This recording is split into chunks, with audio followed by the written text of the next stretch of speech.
Hello everyone, welcome to Atomic Studios. आज हम लोग बात करने जा रहे हैं कि दिल्लिश एर्तुरुल सीरीज कैसे बनी थी। इस सीरीज को बनाने का आइडिया कहाँ से आया था, इस सीरीज को किसने बनाया और ये सीरीज इतनी सक्सेसफुल कैसे हुई, ये सब इसी वीडियो में मैं आपको बताऊंगा। आपको एक बात बताना चलूँ कि दिल्लिश एर्तुरुल जो सीरीज बनाई गई थी वो सिर्फ और सिर्फ टर्किश ऑडियंस के लिए बनाई गई थी, लेकिन इसको आज पूरी दुनिया देख रही है। तो आप सोच सकते हैं ये सीरीज कितना ज़्यादा सक्सेसफुल हुई है। तो चलिए वीडियो शुरू करते हैं।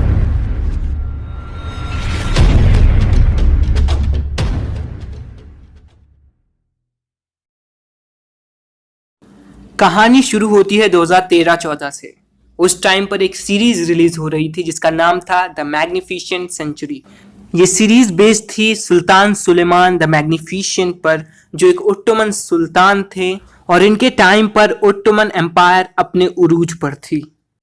लेकिन सीरीज में सुल्तान सुलेमान का जो कैरेक्टर था वो काफ़ी गलत दिखाया और सीरीज में काफ़ी गलत गलत सीन्स थी इन सुल्तान के बारे में।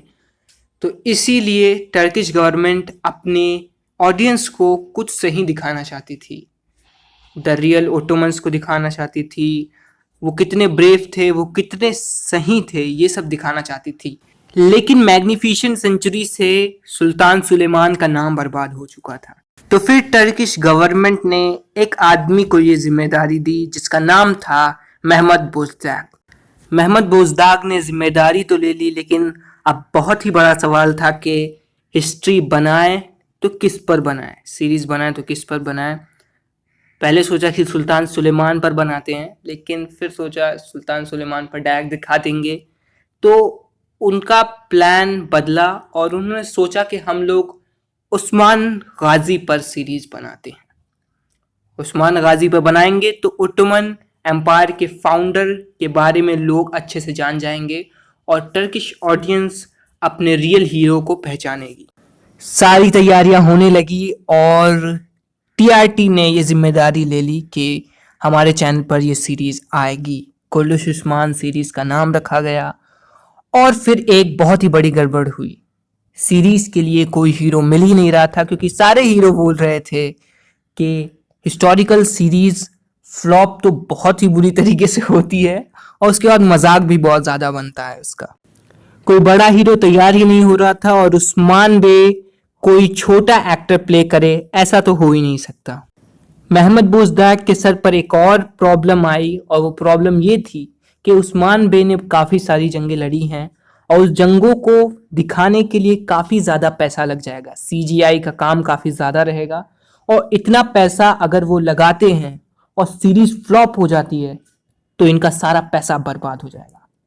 तो उन्होंने सोचा इतना पैसा लगाएं और उसके बाद सीरीज चले भी ना तो इससे क्या फ़ायदा, और कोई भी प्रोड्यूसर इसके लिए तैयार नहीं होगा। फिर महमद बोजदाग ने अपनी प्रॉब्लम्स टीआरटी को बताई और उन्होंने कहा कि हम लोग उस्मान बे पर तो सीरीज़ नहीं बना सकते, किसी और पर बनानी होगी। फिर महमद बोजदाग के दिमाग में एक आइडिया आया। उन्होंने सोचा क्यों ना हम लोग उस्मान बे के लिए हाइप क्रिएट करें बिना उस्मान को दिखाए। तो पहले महमद बोजदाग ने सोचा कि उस्मान बे का बचपना दिखाते हैं जब वो 4-5 साल के थे, 1-2 सीजन्स में। फिर उसके बाद तीसरे चौथे सीजन से उनका मेन जो उनका पीरियड था वो दिखाएंगे। लेकिन उन्होंने बोला ऐसा सही नहीं रहेगा। तब उन्होंने सोचा सुलेमान शाह पर हम लोग एक सीरीज़ बनाएं, सुलेमान शाह पर सीरीज़ बनाएं, लेकिन ये भी आइडिया कैंसिल हो गया। अब ये आइडिया क्यों कैंसिल हुआ, ये काफ़ी ज़बरदस्त था, क्योंकि सही इन्फॉर्मेशन नहीं है, करेक्ट इन्फॉर्मेशन इसके बारे में ये नहीं है कि उस्मान के दादा का नाम सुलेमान शाह था या गुंदुज़ल्फ था। अभी तक ये पक्का नहीं है, तो अभी नाम में ही कंफ्यूजन है, तो उस पर सीरीज कैसे बना सकते हैं। तो इसीलिए ये आइडिया कैंसिल हो गया। फिर सोचा गया कि अर्तुरुल गाजी पर एक सीरीज हम लोग बनाएंगे और उस सीरीज में हाइप क्रिएट की जाएगी उस्मान बे के बारे में। काफ़ी कम पैसे में भी सीरीज बन जाएगी। फ्लॉप होती है तो कोई बात नहीं, हम लोग उस्मान सीरीज नहीं बनाएंगे। अगर अर्तुरुल फ्लॉप हुआ तो उस्मान सीरीज नहीं बनेगी। अगर अर्तुरुल ठीक ठाक चला गया तो उस्मान सीरीज काफ़ी हाई बजट के साथ बनाई जाएगी, काफ़ी अच्छे एक्टर्स को लेकर। और उसके बाद महमद बोजदाग के सर पर सबसे बड़ी जिम्मेदारी आ गई, क्योंकि टोटल जो हिस्ट्री है अर्तुगरुल गाजी के बारे में वो सिर्फ 5 पेजेस की है। तो भाई 5 पेजेस में 5 सीजन मतलब 448 एपिसोड कैसे बनाया वो मेहमद बोजदाग ही जानते हैं उन्होंने कैसे बनाई ये सीरीज। अब वो बैठे और उन्होंने लिख डाला, कुछ भी लिख डाला उन्होंने। उनके पास कुछ रियल कैरेक्टर्स थे जैसे कि हलीमा सुल्तान हुई, तुर्गुत एल्प, हायमा अना, सुलेमान शाह, और उनकी स्टोरी एक फिक्शनल स्टोरी बनाई। और फिर कुछ फिक्शनल विलेंस, कुछ फिक्शनल कैरेक्टर्स के साथ उनकी लड़ाई दिखाई गई और फिर यही सीरीज खत्म हो गई। तो ये स्टोरी उन्होंने लिखी। अब आप बोलेंगे ये इन्फॉर्मेशन आपके पास कहाँ से आई, तो मैं ये आपको बता दूं कि एंगिन अल्तान दुज़ातान ने एक इंटरव्यू में कहा था कि हम लोग के पास 5 से 7 पेजेस की हिस्ट्री थी अर्तुगरुल गाजी के बारे में। तो आप सोच सकते हैं कि मेहमद बोजदाग ने स्टोरी लिखने में कितनी मेहनत की होगी और जो राइटर्स थे सीरीज की उन्होंने कितनी मेहनत की होगी इस हिस्ट्री को लिखने के लिए, मतलब स्टोरी को लिखने के लिए। इसके बाद स्टोरी कंप्लीट हो चुकी थी, बारी थी कौन बनेगा करोड़पति, मतलब कौन बनेगा अर्तुगरुल। अर्तुगरुल के लिए बड़े एक्टर्स को अप्रोच नहीं किया गया क्योंकि पहले से पता था कि कोई बड़ा एक्टर नहीं करेगा। जब उस्मान बे को बड़े एक्टर्स ने नहीं सेलेक्ट किया तो अर्तुगरुल गाजी को कौन करने वाला है। तो इसीलिए कुछ बी क्लास एक्टर्स से बात की गई जिसमें एंगिन अल्तान का भी नाम शामिल है। उनके पास ये स्टोरी 2-3 बार आई और एंगिन अल्तान ने ये सीरीज 3 या 4 बार रिजेक्ट कर दी। उन्होंने बोला मैं ये सीरीज नहीं करने वाला। उन्होंने ये भी कहा था कि हिस्टोरिकल फिक्शंस जो सीरीजेस रहती हैं वो बहुत बुरी तरीके से फ्लॉप तो होती ही हैं और उनका मजाक भी काफ़ी बनाया जाता है। तो जो एक्टर्स उनमें काम करते हैं उनका कैरियर बर्बाद हो जाता है, उसके बाद वो कोई भी सीरीज करते हैं वो भी फ्लॉप हो जाती है उस एक हिस्टोरिक सीरीज की वजह से। तो वो अपना करियर बर्बाद नहीं करना चाहते थे, लेकिन उसी सीरीज की वजह से आज पूरी दुनिया उनको जानती है अर्तुगरुल के नाम से। और आप सबको पता है कि कुर्लुस उस्मान भी दिरलिश अर्तुगरुल से अच्छा नहीं बना पाए मेहमद बोजदाग, लेकिन अभी स्टोरी खत्म नहीं हुई है। एंगिन अल्तान उसके बाद मान गए सीरीज के लिए और बाकी सपोर्टिंग एक्टर्स भी सीरीज में शामिल हो गए।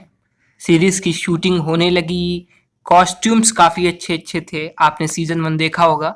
और सीजन 1 में आप एक चीज़ नोटिस कर सकते हैं कि जो VFX था वो काफ़ी लो क्वालिटी का था, मतलब उतना काम नहीं किया गया था VFX पर, क्योंकि सीरीज एक ट्रायल था, एक टेस्ट था कि ये बिना पैसे के कितना अच्छा हो सकता है। अगर ये अच्छा होगा तो हम लोग उस्मान सीरीज में काफ़ी ज़्यादा पैसा इन्वेस्ट करेंगे। ये प्लान था TRT का। अर्तुगरुल का सीजन 1 सुपर हिट भी नहीं गया और फ्लॉप भी नहीं हुआ, जिसे TRT में एक उम्मीद जगी और उनको लगा हाँ इस सीरीज का कुछ हो सकता है। इसलिए सीजन 2 में कुछ ज़्यादा पैसा लगाया गया और इसीलिए आप देख सकते हैं कि सीजन 2 का जो CGI था वो काफ़ी बेटर था। इस सीरीज के 2 सीजन रिलीज हो गए, 3 सीजन रिलीज हो गए, लेकिन सीरीज का नाम बाहर नहीं सुनाई दिया है। पूरा टर्की भी इस सीरीज को नहीं देखता था, 3 सीजन रिलीज हो चुके थे तब भी। लेकिन मेहमद बोजदाग के लिए एक चीज़ अच्छी थी कि ये सीरीज उस्मान के लिए थोड़ी बहुत हाइप तो क्रिएट ही कर देगा। लेकिन जब सीजन 4 रिलीज होना शुरू हुआ तो इस सीरीज की कामयाबी का सफ़र भी शुरू हो गया। सीजन 4 जब रिलीज होना शुरू हो गया तो फिर टर्की में काफ़ी लोग इसको पसंद करने लगे और सीजन 5 स्टार्ट होते होते ही नेटफ्लिक्स पर भी छा गया। दिरलिश अर्तुगरुल एक ऐसी सीरीज थी जो अपने ख़त्म होने के बाद पॉपुलर हुई है। इस सीरीज का लास्ट सीजन 2019 में आया और उसके बाद ये सीरीज इतनी ज़्यादा पॉपुलर हो गई कि आप सोच भी नहीं सकते। मैंने इस सीरीज का नाम 2020 में सुना था, 2020 के मार्च या अप्रैल महीने में, और इस सीरीज के एपिसोड 1 पर, सीजन 1 के एपिसोड 1 पर 109 मिलियन व्यूज़, जो एक काफ़ी बड़ी गिनती है। इतने ज़्यादा व्यूज़ हैं इस सीरीज़ के एपिसोड 1 पर। जब हम लोग ने ये सीरीज़ देखना स्टार्ट किया था तो उस टाइम पर सीरीज़ के सिर्फ और सिर्फ 32 एपिसोड उर्दू में आए थे। हम लोग ने जल्दी से देख लिया है। ये 32 एपिसोड कुछ 5 या 6 दिनों में कंप्लीट हो गए थे। उसके बाद हम लोग से इंतज़ार नहीं हो रहा था कि भाई इतना धीरे पीटीवी वाले अपलोड कर रहे थे एपिसोड। फिर हम लोग ने बोला ऐसे तो नहीं हो पाएगा। हम लोग ने इंग्लिश सबटाइटल से देखना शुरू किया और हम लोग को 2 या 3 महीने लगे थे इस सीरीज़ को ख़त्म करने में। 448 एपिसोड। पहले तो सोच के डर लगता था कि भाई 448 एपिसोड कैसे देखेंगे, लेकिन जब हम लोग लास्ट एपिसोड देख रहे थे अर्थरुल का तो काफ़ी अजीब लग रहा था, क्योंकि एक अंदर से ये फीलिंग थी कि भाई कल क्या देखेंगे, कल पूरा दिन हम लोग करेंगे क्या। दिल्ली अर्थरुल का एक भी एपिसोड नहीं बाकी है। हम लोग का पूरा दिन यही में जाता था, क्योंकि लॉकडाउन था उस टाइम पर। हम लोग का पूरा दिन डाउनलोडिंग में जाता था और उसके बाद देखने में पूरी रात जाती थी। तो हम लोग का ये पीरियड रहता था, लेकिन वो टाइम अभी भी याद आता है। वो मेरे लाइफ के बेस्ट टाइम थे और काफ़ी ज़बरदस्त सीरीज़ थी, मैं क्या बताऊं। क्योंकि आप सोच सकते हैं कि एक सीरीज़ जिसमें 448 एपिसोड हो उसको 2 या 3 महीने में ख़त्म करना काफ़ी बड़ी बात होती है। अगर ये सीरीज अच्छी ना लगे तो हो ही नहीं सकता 2 या 3 महीने में ख़त्म। तो आप सोच सकते हैं कि हम लोग को कितनी अच्छी लगी थी ये सीरीज़, इसीलिए हम लोग ने 2 या 3 महीने में ये सीरीज़ ख़त्म कर दी। आप बताइए ये सीरीज़ आपने कितने महीने में ख़त्म की है, या फिर अभी भी आप ये सीरीज़ पीटीवी पर देख रहे हैं। वीडियो अच्छा लगा हो तो लाइक कर दीजिए वीडियो को, और अपने दोस्तों तक ये वीडियो ज़रूर शेयर कीजिए। मिलते हैं आपको नेक्स्ट वीडियो में, तब तक के लिए बाय। चैनल को सब्सक्राइब कर लीजिए और ऐसे वीडियोस के लिए। Thank you, thanks for watching.